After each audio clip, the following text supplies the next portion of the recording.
Click the link in the description to download your own copy of this video's problem. Hey guys, Russ here. Welcome back to another fantastic chemistry video. And today we're going to talk about Newman projections. Newman projections are a very, very important topic in organic chemistry, and they sometimes frighten students, and I don't know why.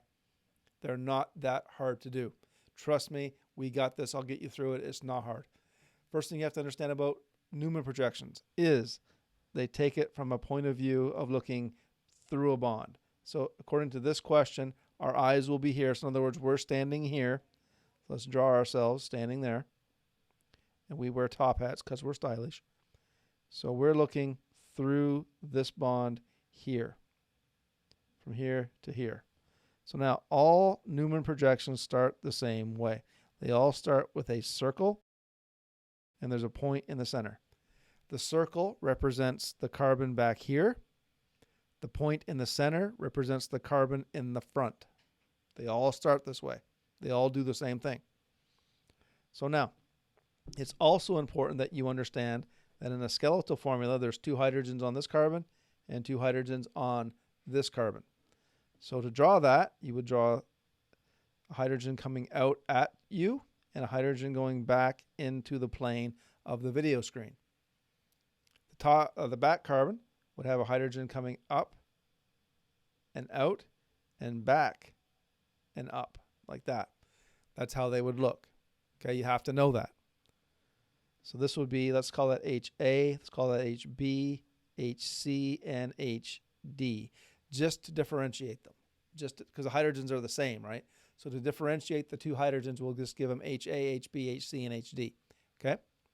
Now, from this perspective, we're standing here. If we look up, we're standing here, we're looking up. We see a methyl group. So the front carbon, there's a methyl group on the front carbon going in the upward direction, according to this perspective. Okay? So according to this perspective, this methyl group, from our point of view, is going above us because we're standing here. Looking here, this is up from this point of view. If I look down and to the left, this direction, there is HA. So this guy looks down, and there's the hydrogen to the left, HA. So HB is here. From this perspective, this hydrogen is going down and to this guy's right. That would be HB. Okay? That's the front carbon. The back carbon, however, is different. From this point of view, looking at the back carbon, if I look up, I'm going to see a hydrogen here and a hydrogen there. So HD is on the same side as HA, only pointing up. So HA is pointing towards us and down. HD is pointing towards us and up. So HA and HD had better be on the same side.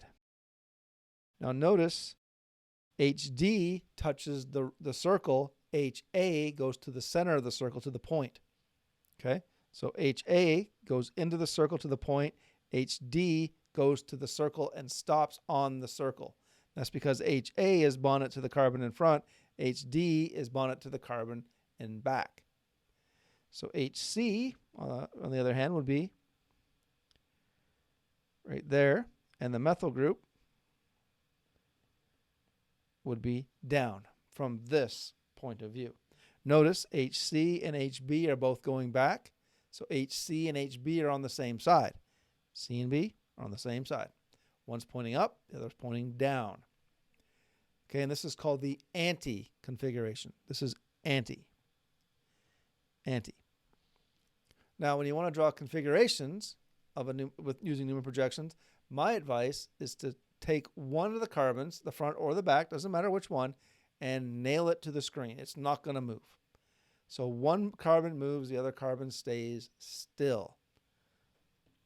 So let's draw a different Newman projection, but let's nail the front carbon still. So the front carbon is never going to change. So the front carbon will have the CH3 here, HB, HA is over here. So the black carbon, the black ink, did not change. It stayed exactly the same from drawing to drawing. But now we're going to draw HD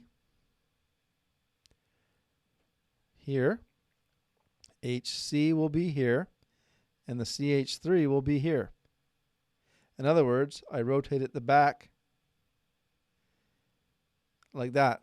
I rotated the back like that, just one little click to the clockwise direction. And that put everything in what's called the eclipsed conformation.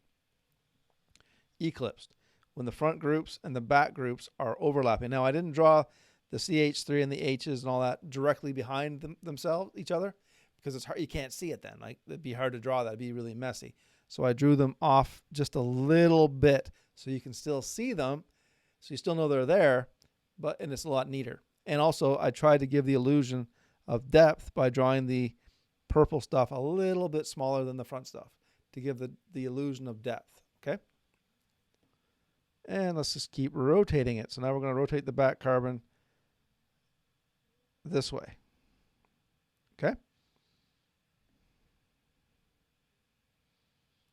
So here we go. The black ink is going to stay exactly the same. I'm not going to rotate the front. If you start rotating the back and the front together, you will find yourself in a world of hurt very, very quickly. So that'll put HC down here. The methyl group will be here. And HD will be here. Now, in this case, we have the two large groups. The large group on the front and the large group on the back carbon are 60 degrees from each other. They're right side by side like this. This is called gauche.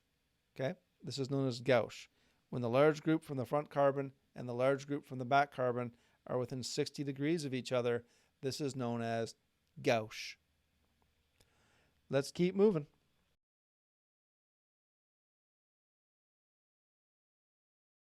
Here we go. CH3 here.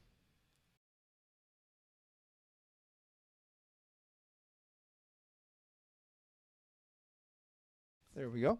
So now you'll see the two larger groups are now on top of each other. They're eclipsing.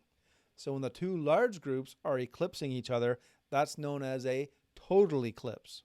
So eclipsed is when a small and a large group are over top of each other. When the two large groups are over top of each other, that's called a total eclipse. Okay? So here we have anti, eclipsed, gauche, total eclipse. And those are the conformations of this molecule. Now, if you found this video helpful, guys, please go ahead and slap that like button. Leave a comment below. Tell me how I'm doing. Let me know the kind of questions that you're interested in learning about in organic chemistry. Maybe I can make a video just for you. And if you could, please share my content. If you know anyone who's taking organic chemistry and wants to be get some help with organic chemistry, let them know my content exists by sharing it with them. Maybe that can really help them get through organic. And if you could, please subscribe to my YouTube channel. It really does help out YouTube creators when people do that. Lets YouTube know our content is good. And with that, I want to wish you all good luck and good chemistry. We'll see you soon. Email drbetts@protonmail.com if you would like a copy of every problem in this series.